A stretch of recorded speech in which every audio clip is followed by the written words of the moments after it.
Here in a few minutes.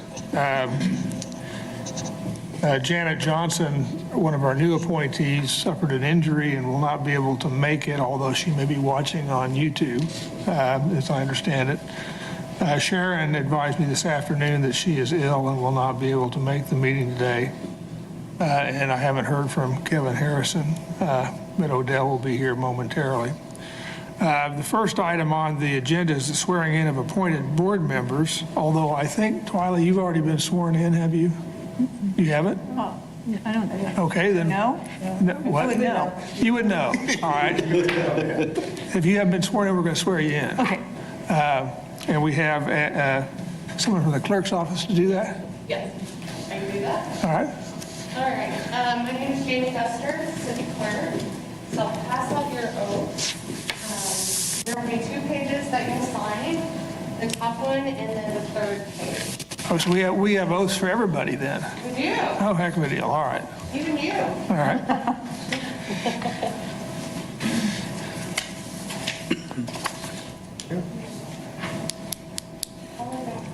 Right, I have to wait still. Okay, Another week and a half. all right. I'll be ready next month. So being sworn in, if you can please raise your right hand and repeat after me.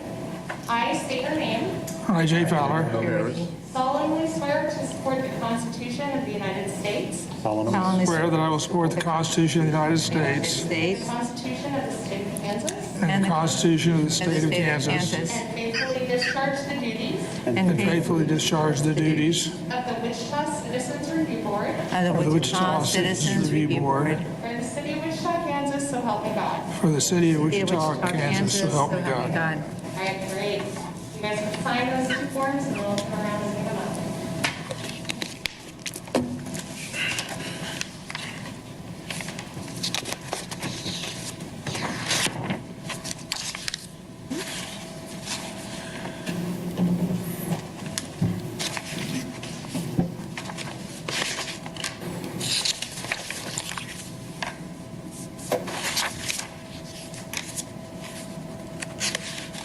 The form that I gave you guys is basically the one that you had already signed, but now that you guys are being reappointed, just basically saying that you're not going to release any sort of confidential information regarding personnel issues or any cases that you have heard or seen or reviewed within public or within executive session.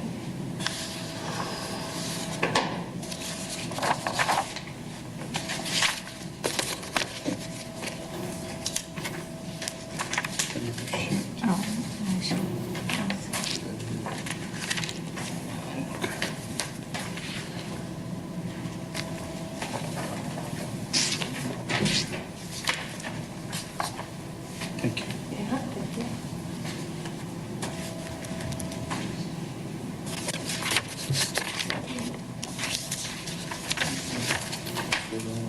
There you go. We got one more guy coming in here momentarily, so I guess we'll have to do him, make him stand up and do it separately. 27th? Yes. Or 28. 28, okay. July? What is today? Or is that for I believe so, city Jamie. manager? Do they sign the acceptance? Yes.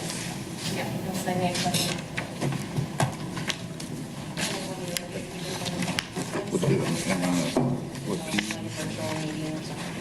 Okay.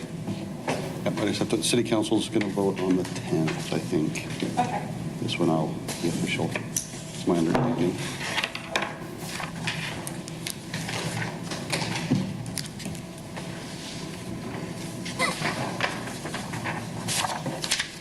These are the 2 that you need.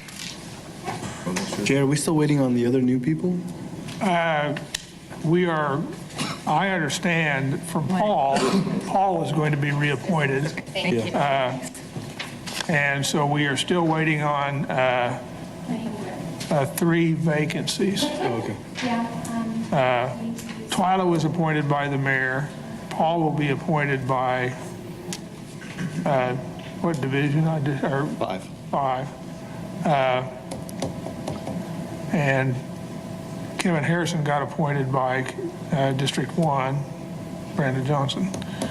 So we still have three vacancies. And Sharon's rolling off. Sharon is, her position has not been appointed yet. Now, under the ordinance, Paul and Sharon remain members until a replacement is appointed. Of course, Paul will be reappointed, so Sharon will remain until, Had my meeting on Tuesday. What about Jaime or Jimmy? Oh, he was the city manager. I'm sorry.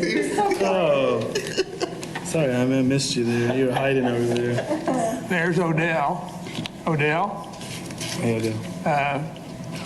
we're good to, Jay, so Kevin Harrison, is this the third meeting he's missed? I mean, I don't think he showed up at all, right?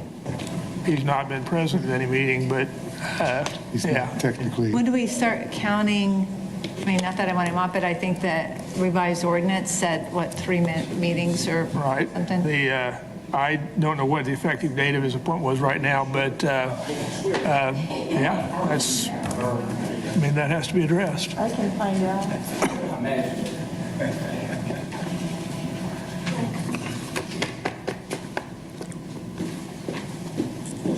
We're going to go swear in Odell, I guess. That far. And then we'll get started. I know Mr. Harrison was planning on being here today. I talked to him earlier today to see if he was going to attend. He had an event at the Orpheum right now. At this time, he was going to try to skate away to come over, but Okay. no, he wasn't going to get away until the last 30 minutes. I said it wasn't worth it. And is Dr. Fleming still on the board? She's not on the board? No. Okay. When's a good time during all the agenda? Is it when you're like doing the minutes or when you're talking about new items, but to bring up other possible things to consider or follow up on from prior months? We could do it during the staff report or during new business. Okay, I mean, just whenever. Right, yeah, I mean, just waiting for Odell to come in and we'll get going.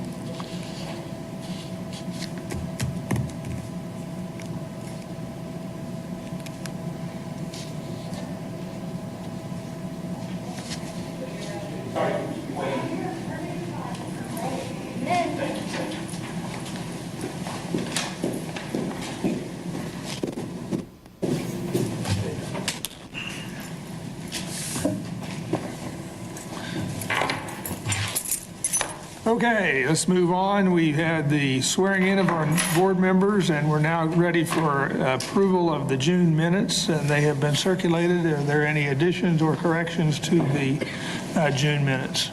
I found some typos, but I reported them back here. All right. Anything of substance? No, my last name's misspelled. Well, that should be fixed. Yeah. Subject to the correction of typos, are there any other additions or corrections to the minutes? Is there a motion to approve as corrected? So moved. Second? Second, sir. All in favor, say aye. aye. The minutes are approved as corrected. The next item on the agenda is the public agenda. I didn't see that anyone had signed up. No one's on the public agenda today. The next item is the staff report update. Captain Easter?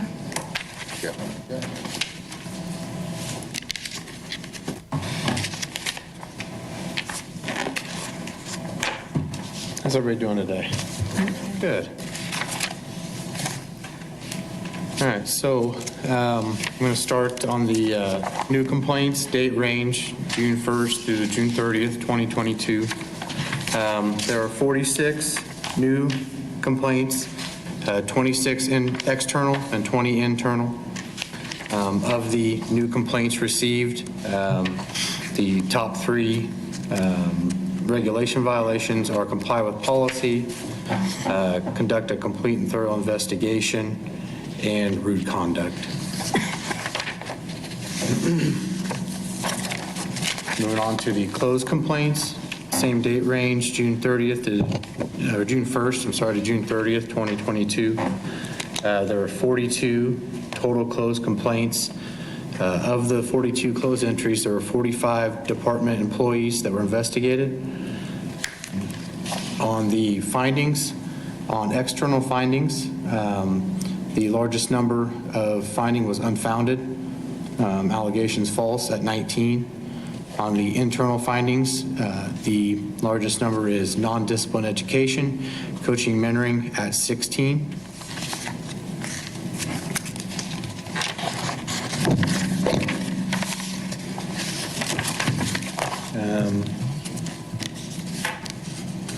Of the closed complaints, the same three categories of regulations lead: comply with policy at 11, complete and thorough investigation at 7, and rude conduct at 8.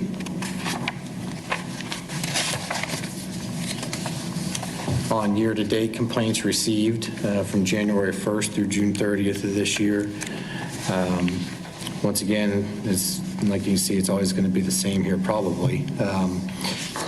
Comply with policy, they're at 91. Complete thorough investigation were 44, and rude conduct was 61. Does anybody have any questions on that data at all? Well, I have something maybe for the board here to ponder. Is there different data we might want to see? And I just have some disparate thoughts really on that, like on internal complaints. You know, we've heard, you know, some, whether it's true or not, but I've heard concerns about that women may be treated differently. So I'd be interested to know if there's a way that we can report, or if there's data on like internal complaints, how many or what the percentage are made against women as a percentage of the force. You know, and it can even just be a snapshot in time. It could be like, oh, nothing to see here. You know, there aren't having any more complaints made against them than maybe male officer complaints as a, you know, proportionate share. So something perhaps to ponder on that. What were some of the others? Well, and then we have these types, but I think part of what we're looking at is like, who are maybe the repeat offenders within the department? Who's getting the most of the complaints?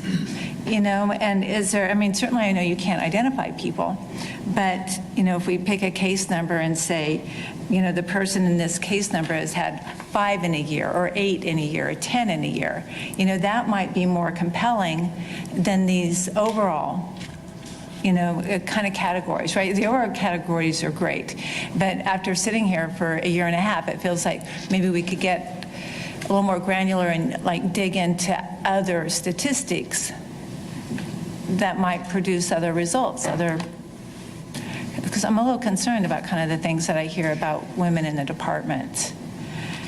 And I don't know who makes these decisions or if it's a recommendation of the board. And certainly, like I said, to start with, you know, you can ponder this if we don't want to. Captain, do you know if there's demographic information on that's stored in the system that would allow identification by sex or race of the person who's had a complaint against them? So I don't know that it just something that populates, probably something where all the complaints would have to be gone through individually to identify the officer. But I can't tell you offhand. Do you happen to know that? It's going to take so much time.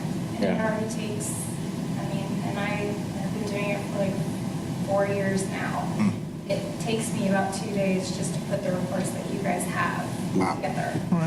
It's not something that's automatic, it's not something that's part of collected right now. Well, thank you. But So it's not The a- thing with IPRO, and what most people don't understand, is that IPRO is not specific to Wichita as a jurisdiction. It's a database that is built for all jurisdictions around the continental U.S. and Canada, and Australia as well. So for us to pull specific information, especially with the reports that you guys are given, you have to go through every single complaint Wow. to get that information. So the reports that you guys are given and that you see right now in front of you, I have to put those together handmade every single month. So keep in mind of what you're asking for. Sure. All right. And also keep in mind that, if I'm not mistaken, the department is made up of only a small percentage of women compared to the men. So do keep that in mind as well when you're thinking about the percentages. Sure. Well, I mean, and that would be a proportionate, like if women make up 5%, of the force, but then, they get a disproportionate share of the internal claims, Sure. and that would be meaningful. I would be. But the I would. thing is, I mean, also. There's value in the data. Oh, I'm sorry. I'm sorry, You guys didn't introduce these guys. Deputy Chief Jose Sotillo. Oh, okay. I guess I didn't recognize you in a suit. That's where I was going, is I was gonna walk back over and introduce them. And in that data, because anecdotally, I will tell you that men are overrepresented in internal and external. So how about we do this is a suggestion. From this point forward to about December, at that meeting, we can give you the demographics for that, because it will capture as they come in, rather than look back. Rather than going Yeah, backwards. trying to go back. You want to go back? Oh, no, I just said, rather than trying to go back. We can use like this four-month period just to see. Yeah. But I think, I do think that it's valuable. Okay. At a previous meeting, we heard from a former officer, female officer, who brought her own complaint about the way in which she felt she'd been treated that could have either been considered disciplinary or discrimination. So I have a procedural question. When there is an internal complaint lodged that might border on a protected class, like sex, does that automatically go to HR for its review first, or does the department make its own investigation? So you've got the way I understand it, you've got two separate things, right?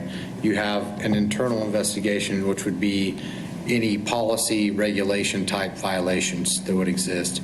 If there is something that would rise to a discrimination, there are contacts through HR that either the department can confer with, or that person, that individual person, has the availability to go to HR and lodge a complaint directly as well. So it doesn't just have to be internal, that this is their only recourse. Does that make sense? I think I'm following you, but there is a trigger mechanism that involves human resources in addition to PSB. Correct.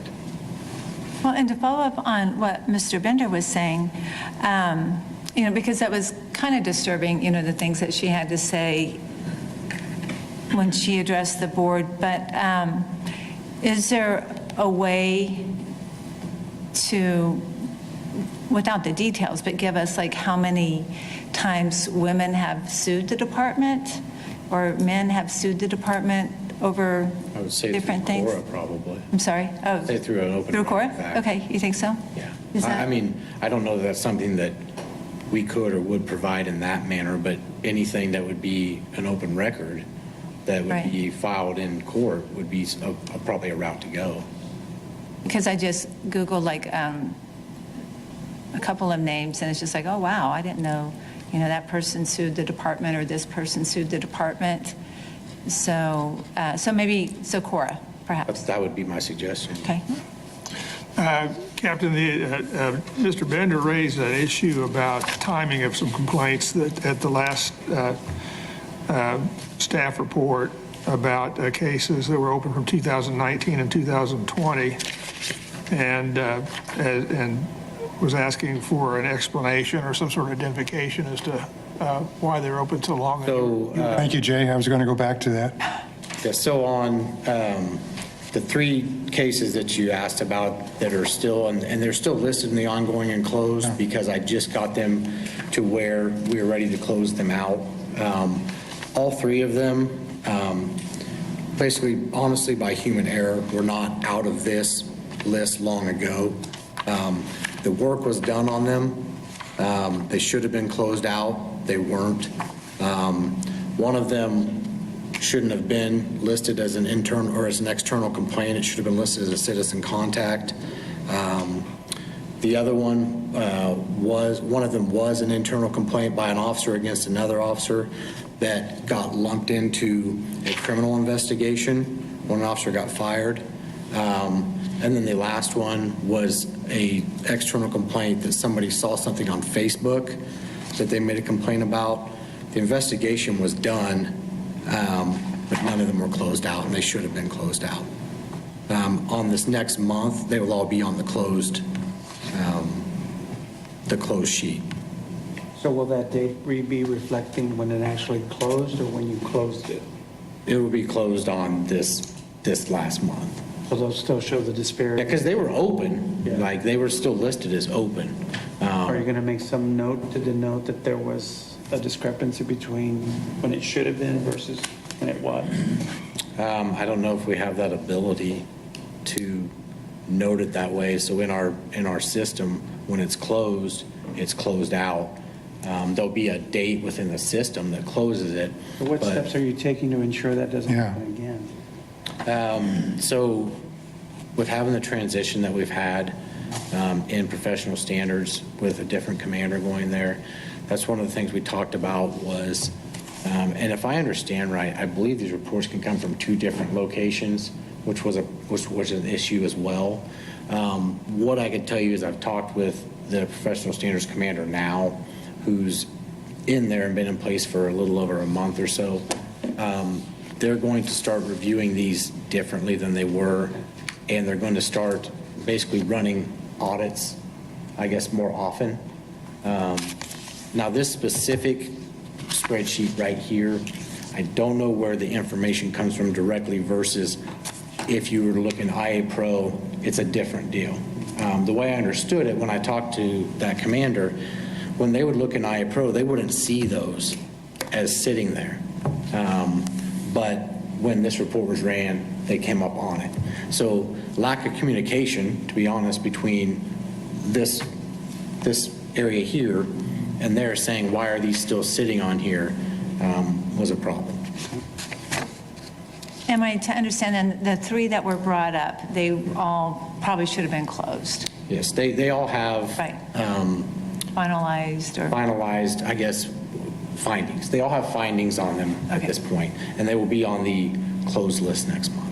So then you'll go back, because if it was just coincidence that you happened to pick those 3, are there quite a few Well, it's more not sitting there? coincidental No, it's not. because Mr. Bender picked the first 3 Right, right. They're the on oldest. this list. Yeah, but I don't know, maybe you go further down the list. I'm assuming guess you're I'm- going to go through the whole list and ensure there's no other. Oh, I'm sorry, so meaning this, yes. Yeah, I basically, now that he's aware that this exists and how you see this versus what they might have there, they're going to run audits on that more often to make sure that we don't have ones that end up 2 years old sitting on this list that comes to you. If I can take your explanation as an assurance that the data that we get in future reports will be accurate, because this is the only insight we have into the complaint process with the department. So we're dependent upon what we get each month. I can promise you I will do my best to get you accurate Thank you. information. Well, and on that note, so I guess maybe it's more on the summary where there's a little more detail, but what exactly is redacted? I mean, I think I read in, maybe it's even last month's minutes, that the only thing that's really redacted is the officer's name, right? But I've also heard that it goes through like a couple rounds of redacting. You know, someone looks at it and then it's escalated someone else to redact data. So I'm kind of curious about the whole redaction process. So the people that view it are me and the chief. Okay, so it goes through 2 people. Okay. And so what's taken out? I mean, I think I understood it was only going to be the identifying information for the officer, but what else? It can be dependent because some summaries will have a 2-page email within them and things like that. So there's some where it's just a simple entry as it stands, right? This employee missed court or this employee, but somewhere there's a long, there's no explanation in there, there's no synopsis, it just could be an email that was in there. That I have to take down and put what the complaint was, what the actual, this is what their complaint was. Tarla, I think what you're referring to is the paragraph description we get of the actual complaint, which is edited. It's not necessarily redacted, but it's the department's attempt to make a concise and succinct and accurate representation so we can evaluate whether we want to review it. Yeah. And there was a period of time when that succinct explanation was more succinct than it is now, I think. Maybe I misread, because I thought I read somewhere that the only thing that was going to be redacted was names, but I may have. There's no way to have in this Sure. report, No, there's no way to have just these long emails and these things that don't give you anything other than an email. Right. Where I have to say, this is what the regulation that they were investigated for, and this is what the chief complaint was. Yeah. And that's why it's done that way. And it's done by me, by looking at these. Like I said, some are very simple where Officer A is now Officer A, right? Because Officer A was investigated for not completing a thorough investigation. And some are a little more because there's not necessarily a synopsis in there yet because it's going straight to an investigator who looks at it. They don't need a synopsis because they're not looking at it from the outside. And that's what I create. You mentioned that professional standards, they're going to start doing things differently. You know, and I, for several meetings, maybe earlier this year and even last year, the lieutenant of professional standards, and she came to the meetings, right? So is there, I don't know why she was coming and of course, the new person's only been in a month, right? Is it the plan that person would start coming to these? I don't believe so. I can't speak to that other than I don't know if that was Lieutenant Wareham's choice to come here. Oh, okay. But I believe that she was wanting to be involved and that she was coming here to try to stay informed. Okay. But I don't know whether we'll have them here or not. It's something that I can ask the chief what his thoughts are on who we want. If you have recommendations for personnel you would like to see here every time, make them to me and I can always take them to the chief and the deputy chiefs. Yeah. I mean, it's up to, the board if you found it helpful to have that person. I mean, she was able to chime in for clarification, I think, sometimes, but I don't remember. I think it's helpful if there's questions about a case specifically under review. One of the issues that we've had is identification of cases upcoming. For example, there are 2 cases on your new case list that are conduct unbecoming cases, I think. 22 PSB 3147 and 22 PSB 3066, which are premature for any kind of review. But one of the things that we were curious about is the nature of those kinds of allegations. And that was why we adopted the protocol for earlier identification of those kinds of cases. So, that might be, I don't know, sitting here today, if you could tell us what those allegations are or not. No, and with, each month there is 2 pages, right, of typically 2 or 3 pages of ongoing complaints. Even the PSB commander, unless you gave plenty of, time to prepare, is not going to know. Right, and I wouldn't expect that we would expect that level of detail. The only thing I think that we might be interested in is when you have an allegation of, understanding an allegation of conduct unbecoming may not have any merit whatsoever, but the charge is a charge that has potential significance. And so identification of what the nature of that was might be useful to a monitoring process. That's not a, failure to activate camera or rude conduct or something like that where you have hundreds of them or at least a lot of them. Those are ones that stand out on their own that could be flagged, I think. It might be helpful. I would assume that the board would like that. I think the board has already addressed that in the context of the protocol that was adopted, so.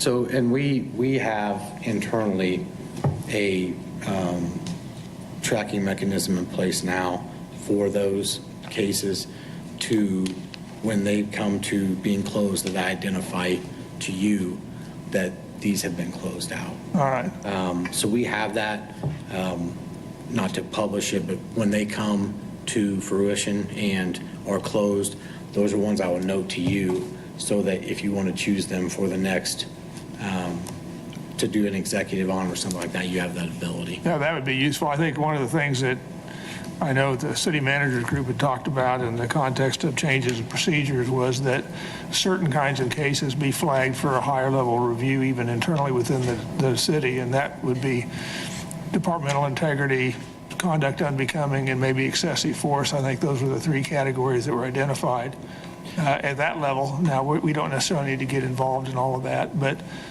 certainly flagging those for our attention would be helpful. And those are where we have that internally now, and then I will notify. The thing is, just remember also is that conduct unbecoming has the connotation to it of being something that is almost criminal, where we have a wide range of regulation violations that fall within that in a broader term that aren't necessarily things that fall into 15-day suspensions or that somebody committed a crime or did something racially motivated. So there's still a wide range within conduct unbecoming that doesn't necessarily mean it was an egregious.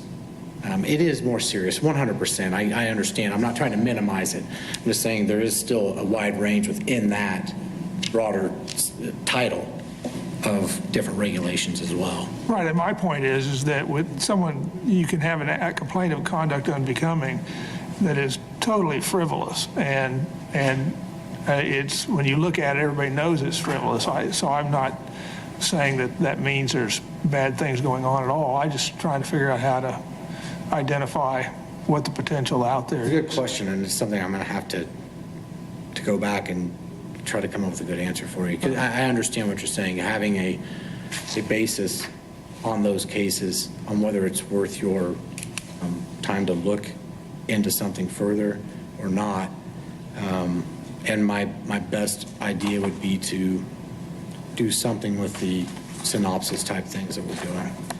But let me think about it, and let me talk to the chief and deputy chiefs, and I'll try to come up with something for you. On your new case list, if anybody has one, I would like to pull 21 PSB 5461, which is a question of use of force related to a juvenile suicide. Does anyone else have any items from the current list? Can we circle back to PSB? And I understand it may be voluntary if they want to come, but is the board interested in learning like what they're doing differently now under the new leadership? Because I think, Captain Easter, you said that they're doing things differently now? Well, only differently in the fact where I was saying that they're going to run audits more often on these cases Right. that come to here. I don't want you to think I'm saying there's more to it than that. When I was saying that they're doing it differently, it was just to answer Mr. Bender's question about, or I'm sorry, about how we're going to not have cases that are old that should have been closed out that are showing up on these lists. Oh, that's the only thing that's being done differently?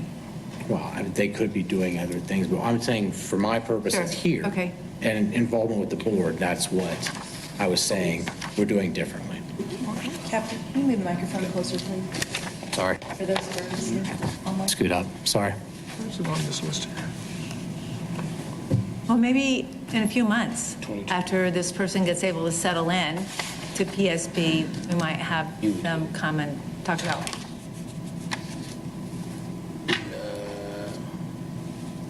It's ongoing. No, it's not. It says,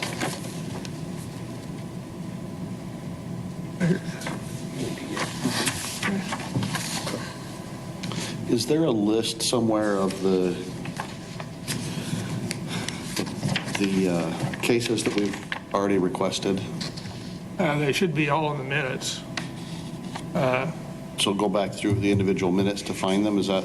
Well, I mean, we're pretty close to current. The only thing I had was one secondary case that you had, I forget the number of the one that I said, but there was two cases, and I picked one that to do this month, and then there's still one on the list. I can't remember what the number is. We now. are reviewing 1460, which we carried over. Then we had a 22 PSB 1478, which I identified in an email, which is set. And then we have that one that I missed the number.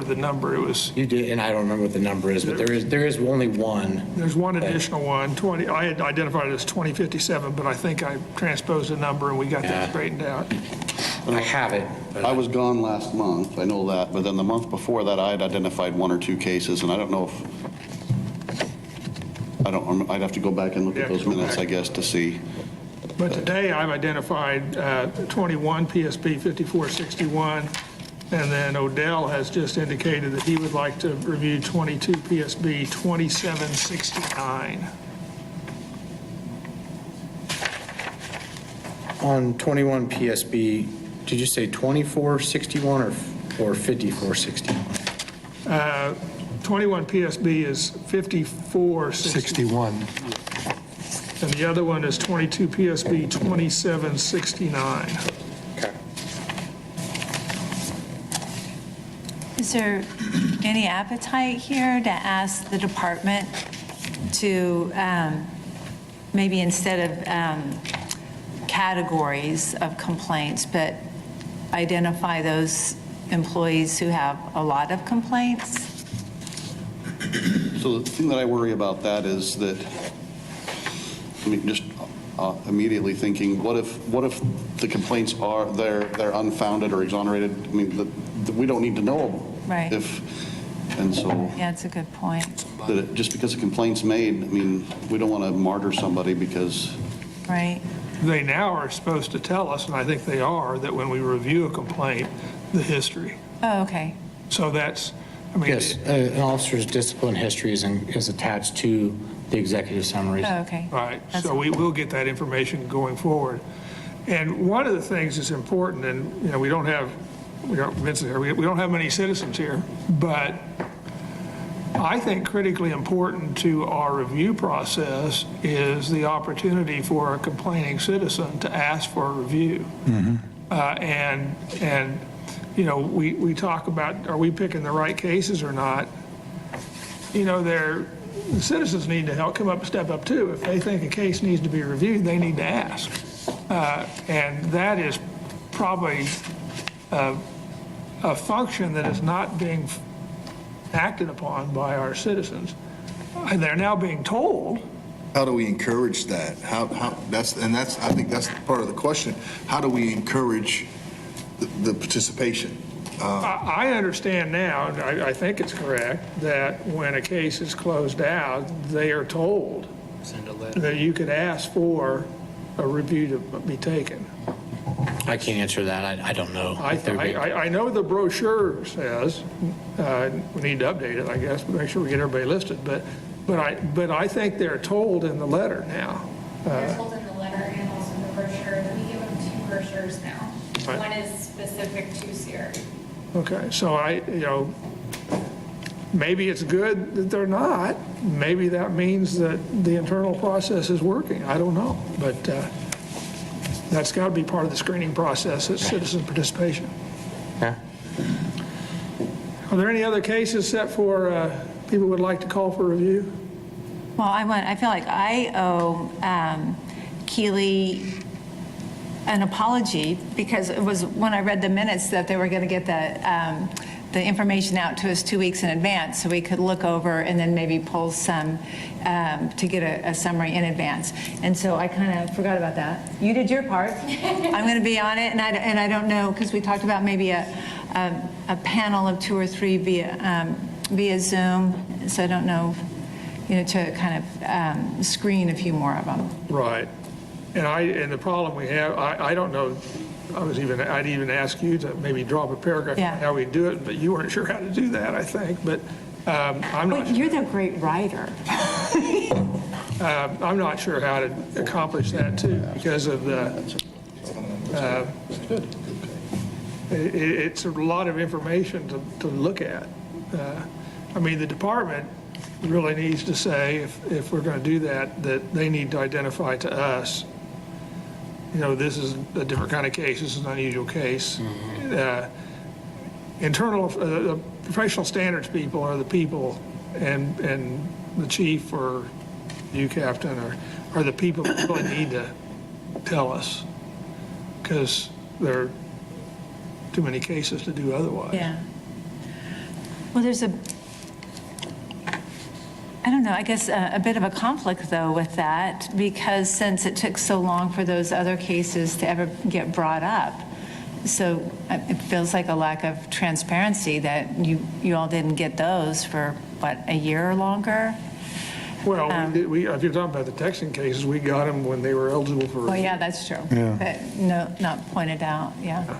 I mean, we are limited in our review process to close matters. So any ideas on how to cast a little wider net? My idea is to tell citizens that if they have any concerns, they should raise them, because they're the ones that had the exchange with the police department that they're concerned about.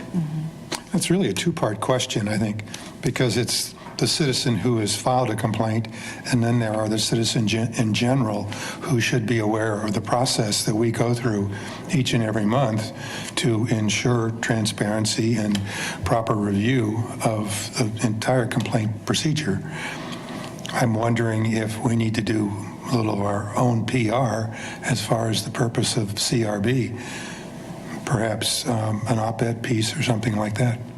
How does that fit with our rules? Can we do something? Absolutely. Okay. Absolutely. I just want to make sure that we are following rules. I know we have the ability, one of our missions is outreach, and we have absolutely have the ability to engage publicly in that way. We did the one outing where you and I spoke. Remember that? Yeah, we went. At Wichita State? Yeah, we had there was a big community meeting involving all aspects of the or the criminal justice system that Odell and I were at and spoke about that. That's 2 years ago now. Pre-COVID. It was pre-COVID. One and only we've ever done. Yeah. It's just a thought, there are district advisory board meetings in every county. That's true. That are existing on the calendar. I'll just. Right. Okay. Yeah, I do too. Well, let's move on now, and we can come back to that next, unless anybody has any more questions for the captain. I did go back through the minutes. 1460 is the one that I asked for, so it's on today's. Okay, all right. Yeah, so that's good. Let's move on for now, and the next meeting, so you all know, the chief and the city manager are going to be here to talk about response to the report. So our next agenda will be a big agenda item. Let's move on now to the executive session items. There are two cases. Captain, do you have an estimate of how long it will take to review those cases? It was 1460, there's no video, so it'll just be reading summary, and if you have questions, there's probably about 8 to 10, 10's probably a lot, about 8 minutes of Axon video on the second one. So, All right. So why don't we do this? Why don't we assume that it'll take us 40 minutes to do the executive session? So I move the Citizen Review Board recess into executive session for 40 minutes to receive information regarding reports in the Wichita Police Department pursuant to KSA 754319B1 in connection with 22 PSB 1460 and 22 PSB 1478 to discuss personnel matters of non-elected personnel. And the executive session is required to protect the privacy interests of identifiable individuals. The executive session will begin now and end at approximately 5:30 p.m. Is there a second to the motion? Second. All in favor, say aye. Aye. We're in executive session.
we're back in a public session momentarily. I move the CRB continuous executive session for the reasons previously stated for an additional 15 minutes in order to complete the review. Is there a second? Second. All in favor, say aye. Aye. We're back in executive session.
All right, we're back in public session after having reviewed the two cases, 22 PSB 1460 and 22 PSB 1478. The board reviewed the cases and took no action and makes no recommendations. Next item on the agenda is new business. Is there any new business? I have, maybe it's new business, just following up on some prior meetings and actions, I think that were maybe intended to be taken, but, with meetings only being a whole month in between, it's hard to follow up. But I did want to, if we go to record of motions, February 2021, the board approved the resolution presented by Walt Chappell. And so I didn't know if that's been implemented, what that resolution was. So I'm curious about that. Actually,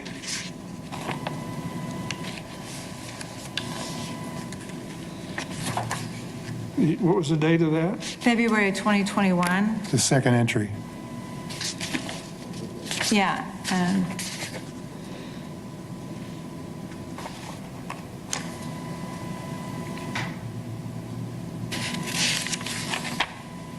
I think it was a request from the Racial Profiling Board for the release of more information. They were having difficulty getting data, timely manner. Actually, but that's not what happened. Because that's the one that he presented the resolution and we did not pass it. Yeah, that was, Well, he's presented several, I think, over time, That's the right? question Is I this had. the one? Is this the same one? I mean, I would have to go back and look at the minutes to see what it was, because that's not Yeah. enough information. There was one that Walt presented that we did not pass. right, yeah. I remember that. I don't remember. That was his recommendation to follow up on the citations. yeah, Oh, when we passed that one. Yeah. yeah. Yeah, we passed that one. And then I think maybe, now that you say that, the department was supposed to supply something monthly? Yeah, I think. It wasn't going to be monthly. It was good. There was discussion sidebar afterwards about the timing of it, about how often to do it. It wasn't going to be Okay. monthly, Oh, okay. but I don't remember the details at this point. So we We'll have to go back and follow, look at okay. it. All right.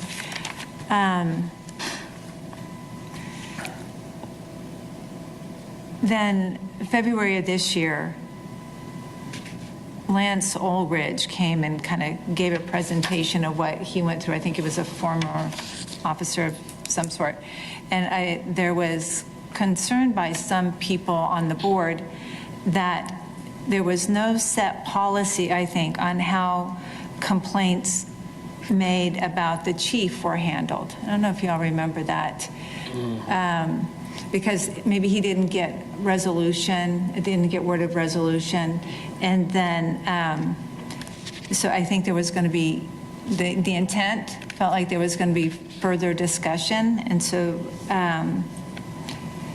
that was one that felt like there was intent to pursue further, to at least get the policy, because we were told, or you all were told, by somebody that was sitting over there at the time, that there's no real policy on that particular situation. Yeah, I think that ultimately, there's this question of policy that could be issued, but are considered, but ultimately it was determined that Mr. Aldridge has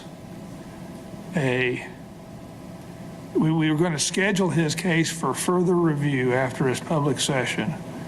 And then it was determined that because he had filed a lawsuit against the chief and the department of the city, that the law department determined that the case was not currently eligible for further review. I think that was what happened.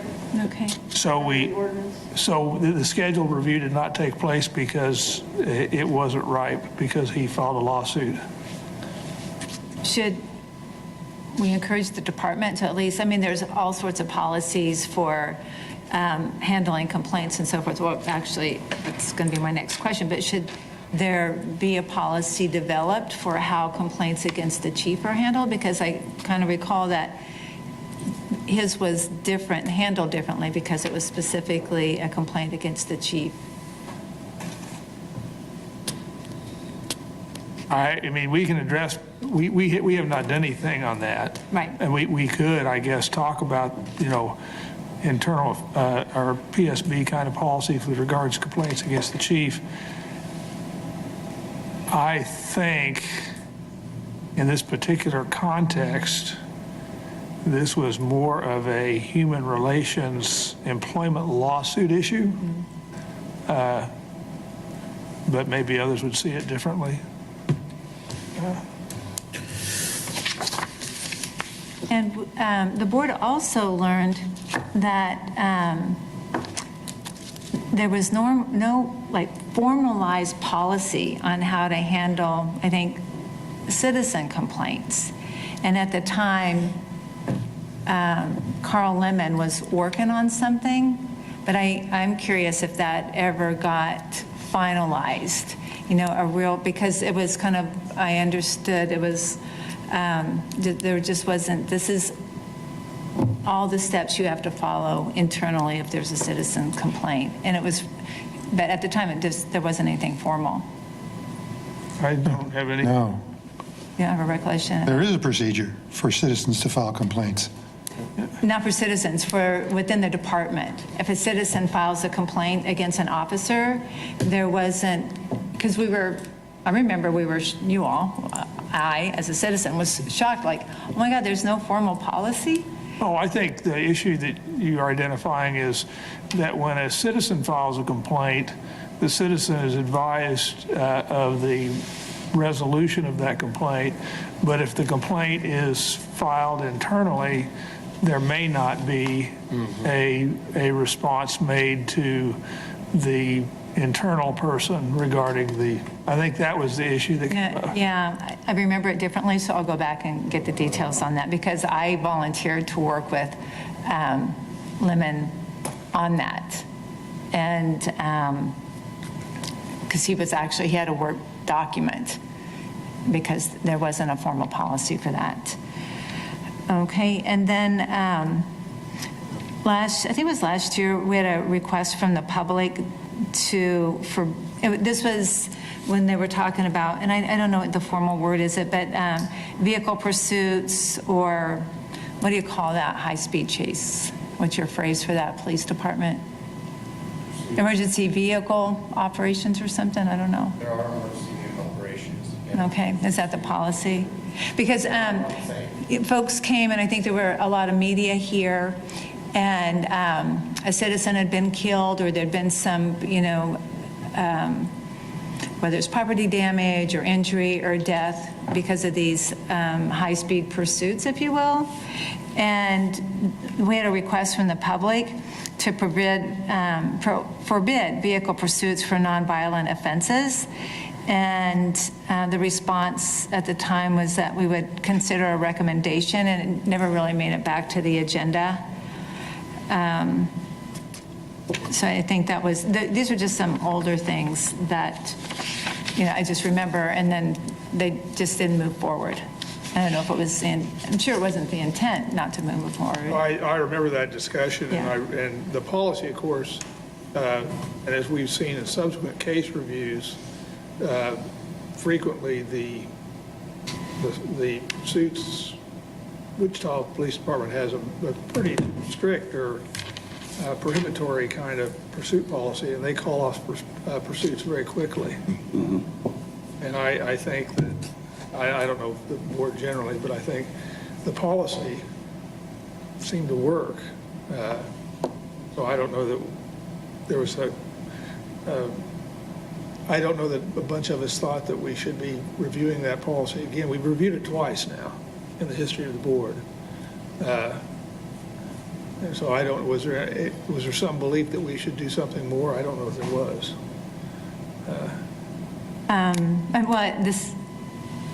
I think the minute said it would consider a recommendation. I'm sorry? Have you looked at the policy? Oh, yeah, I was here when the policy that you're concerned about? Well, no, this was a citizen. This wasn't Twyla. I know, This but was a citizen. in bringing it up now, is there something with the policy that you're concerned with? Well, I thought this person had like a point, do we really need to do vehicle pursuits for a nonviolent situation? It's in the, how about this maybe? Maybe it's not an issue, unless you're the family of the woman that was killed. But what about a report, monthly or whatever, like how many they were? And is it the same guy that kind of initiates them, guy or gal that initiates them? I think we should know, I think the citizens should know how many times this happens. How many times the police are involved in a pursuit? Yeah. Oh, that's a lot. Oh, is it? I'm sure. Yeah. I don't know. I don't know if it's just If we want to know how many fatalities are in result to pursuits, that's one thing. But however many times they go lights and sirens behind someone, you want to know that? No, not lights and sirens, like the high speed. Somebody takes off and they're chasing them, like what happened when That's that most woman of the was time, killed. lights and sirens. Okay, oh, okay, oh, I don't know. I'm just trying to get an understanding. I haven't had my training yet, so I don't know. I mean, from what I've heard and what I've seen in the case reviews we've had, and you guys can tell us more differently, it's pretty rare that you have any kind of prolonged pursuit. The ones, the tragic accident out west where the woman was killed, the pregnant lady was killed and they saved the child. I mean, the officer pulled out, turned on his lights, stopped, and within a few hundred yards or whatever, discontinued the pursuit and returned back to the scene of whatever happened, and then the accident occurred. Down here at Broadway and Douglas, the tragic accident, we reviewed it and we saw the film, and the film was also played to the media. The officers turn around, turn on their lights, don't even proceed through an intersection when they see the dust up of the explosion, So those are two fatalities that were tragic, where you really, there wasn't a pursuit in any kind of TV kind of perspective. And I think in that first case, Jay, didn't the officer get, I think they might have said he even went just a little too far, even though it didn't seem like he went very far, but he still he didn't do it exactly they were checking to see. Anyway, so I remember having a discussion about that and thinking that We watched the camera on that too. the policy was probably an appropriate policy. The question is, how do you get when a person jackrabbits and is acting dangerously, what do you do? Okay. Well, without data, you don't know, right? We don't know how many they are. We don't know if it's the same person that does it multiple times. It's just like anything. You can measure it for a period of time. It's like, oh, nothing to see here. Great. Then we've done our due diligence. If somebody comes after some other horrible incident and says, yeah, we did. We measured it for a period of time and there was nothing alarming. Not that data, but as far as you're talking about the same person, pursuits or something that fall into the EIS alerts. Okay. Every single one? Yeah. Okay. Every pursuit, it goes into blue team the same way a use of force happens. So there's alerts there too. That's good to know that. They'll push out an alert. That's good to know. So in that context, I guess, to respond to Twyla's point, Keely, apparently that it is possible to produce a summary of how many pursuits there. I know. A lot. I'm not asking for much work. If you want just like a generic number, I can try. I really can. The challenge is going to be you give us a number and then we're going to want more. I know. Yeah, there's so many things we could look at, and there's so many. There's so many things that we could track. I think this board has to decide, out of all the things that we can track, all the things that we can ask for, what rises to the top and what's the most important. Because there's all kinds of things that we can track, and we would love to track them all if they're at a push of a button. We just don't have that. Right. We don't have the bandwidth. Yeah, we can't do that. Like I said, it goes back to the fact that this database is not the same for Blue Team. This database is not specific to the Wichita jurisdiction. It's just its own. So for us to pull that data it takes time. It really does. Right. Well, we are we're a review board that sees policies and evaluates policies, and then we're a review board that sees cases and evaluates cases, and we have a limited ability to do both. The policy issue is an issue that we can evaluate kind of on a global perspective, I suppose. What do other police departments do? What are best practices, things like that. And I know that, what was the former deputy chief who was here when we first got started? Came in? Kingston. No, before that. Nolte. Before that, no, the guy that was he came in, I can't remember, was his name, was it Troy? Was there Troy? Troy Livingston. Troy Livingston came in. Livingston, yeah. And gave us a presentation on chases, because as a younger officer, he'd been delegated to investigate that thoroughly. And so, that issue's been vetted multiple times. And we could do it again. But it's a policy issue, really. Policy does fall under our purview. Yeah, and the Wichita Police Department's policy on chases is a lot more conservative than the Citrus County Sheriff's. As I understand it, by rumor and innuendo, anyway. So, anyway. All right. Well, Jay, I've been on his board since its inception, whatever, 4 or 5 years, whatever it is now. And during that time, we've had, I think, 4 different captains as our liaison. Maybe we've worn out 4 different captains. I don't know, but the one consistent element has been Keeley. And I just wanted to say, we've asked for a growing number of reports and data over the course of that 4 or 5 years, and she's responded. And I, for one, and perhaps as the board, I just want to thank her for her diligence in meeting our needs. Very much so. Well, then there's maybe some things, it's not going to come from you, but certainly the chief must be measuring some of these things, right? And then if he is it out in the public? Or, I'm in business, right? My life and success runs on data. People pay attention to what's measured is one of my phrases that I use all the time, and you can't manage what you don't measure. So that's why, I come to it from a data perspective, because you don't know what's going on unless you have the data. And why I brought up earlier, maybe, we've seen, I like all the lists, but maybe, all of this, and breaking it down to the detail that we do, like regulation type with the numbers.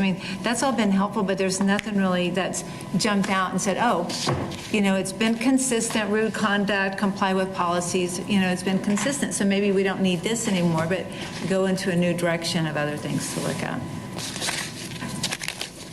Just to ponder. Last question I have, Jay, is that we spent a very large amount of time on the texting issues. You served on the city manager's committee to review it. I'm just curious as to whether you received any notice from either the acting chief or the city manager when the disciplinary actions were issued that exceeded what had originally been prescribed. I was advised about a week before it was publicly announced that there would be additional discipline imposed. And I was told that in the context of another meeting that I attended where this was apart from that. It wasn't part of the meeting, but I was there.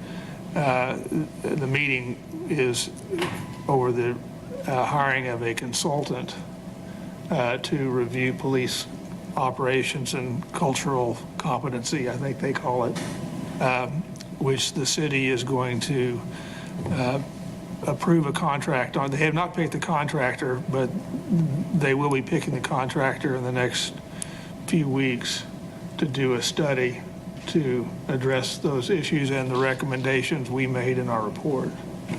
And so in that context, I was told that there would be additional discipline.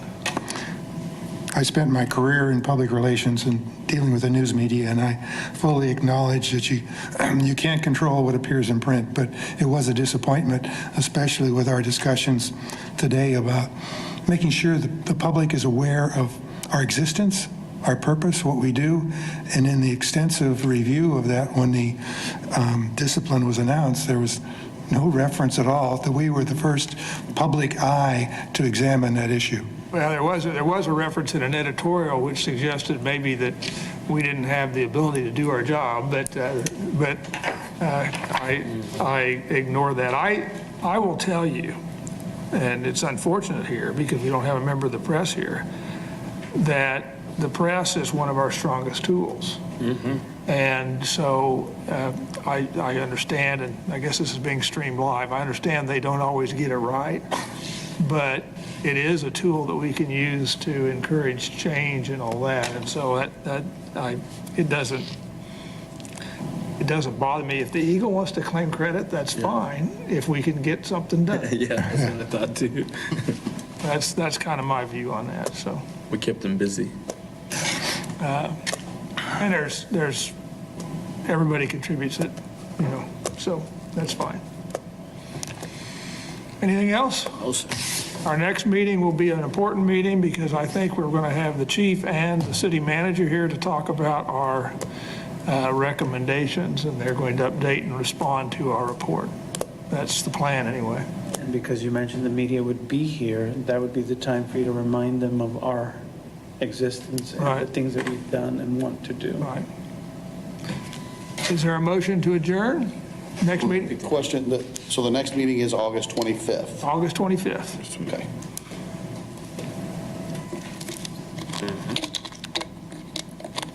Do I hear a motion to adjourn, Odell? So moved. Second? All in favor, say aye. Aye. Thank you. Thanks.